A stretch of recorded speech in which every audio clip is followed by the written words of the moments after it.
જો સાહેબ 2000 નોટ આખું આખું ગામ 8 કલાક લાઈનમાં ઊભો છે. આ નોટ લેવા આ માતાજી दिल भर के लिए जिंदा है दुश्मन के लिए तलवार है दुश्मन को पीछे हटना है. जो साहेब 2000 नोट आखું આખું ગામ 8 કલાક લાઈનમાં ઊભો છે. આ નોટ લેવા માતાજી दिल भर के लिए जिंदा है दुश्मन के लिए तलवार है दुश्मन को पीछे.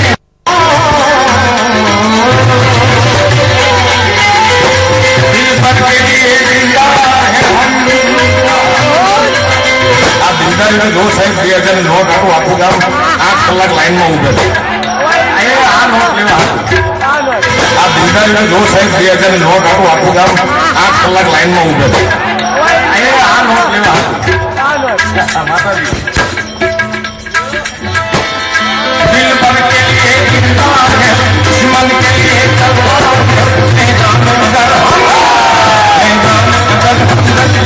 दुश्मन को पीछे हटना है.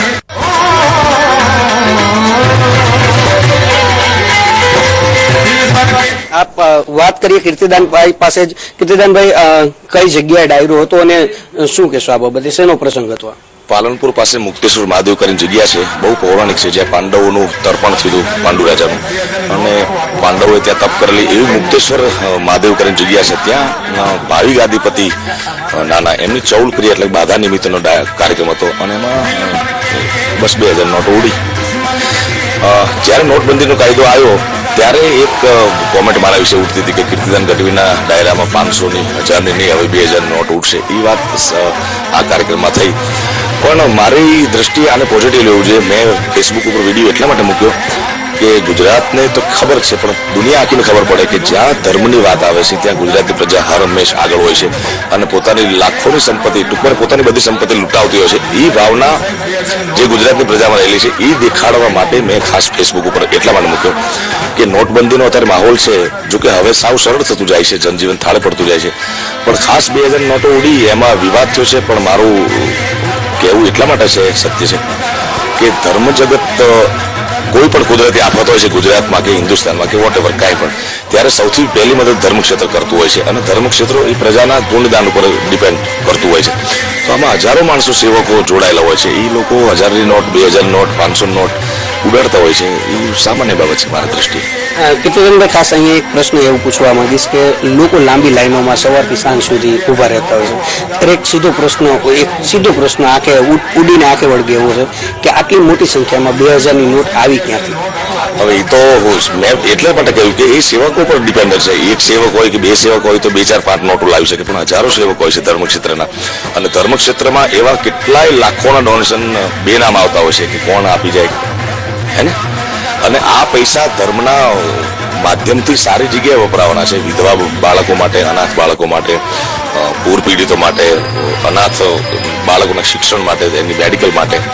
એટલા માટે ગુજરાતની પ્રજા હર હંમેશા આગળ છે ધર્મના બાબતમાં. અને આ એવો પહેલો કિસ્સો નથી. આની પહેલા 1 કરોડ, 2 કરોડ, 4 કરોડ, 5 કરોડ રૂપિયા ઉડ્યા છે ધર્મના. તો એ બધું લોકોની ધર્મભાવના દેખાડે છે.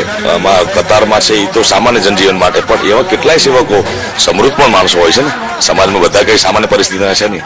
એટલે અંતે મારી એક લાઈનમાં કહું તો ગુજરાતની પ્રજા કોઈ પણ ક્ષેત્રમાં, કોઈ પણ પરિસ્થિતિમાં ધર્મ માટે પોતાની જાન દેવા માટે તૈયાર છે. 2000 નોટ તો સામાન્ય બાબત છે. કીર્તિદાનભાઈ, એક છેલ્લો પ્રશ્ન પૂછવા માંગીશ કે જે રીતે પૈસા ઉડ્યા છે તે એક સારા કામમાં વપરાવાની વાત ક્યાંક સામે આવી છે.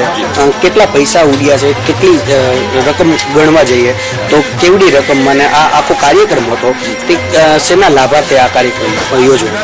ચૌલ ક્રિયા બાબતે, ભાવિ ગાદીપતિની ચૌલ ક્રિયા બાબતે તો કેટલા રૂપિયા થશે એ હજુ આવ્યું નથી મને કંઈ. હું તેને કોણ કેટલા રૂપિયા ભેગા થાય, પણ જે પણ રૂપિયા ભેગા થતા હોય છે એ સારી ભાવનામાં વપરાતા હોય છે. એ જગ જાહેર વાત છે. આ હતા કીર્તિદાન ગઢવી કે જેમનું કહેવું છે કે જે કંઈ પૈસા ઉડ્યા છે તે જરૂરથી એક ધાર્મિક કામ માટે જ આ પૈસાનો ઉપયોગ થવાનો છે. ત્યારે જે પૈસા ઉડ્યા છે તે જરૂરમંદો માટે પણ આ પૈસા જરૂરથી ઉપયોગમાં આવશે. જી કલ્પેશ, આભાર સમગ્ર માહિતી.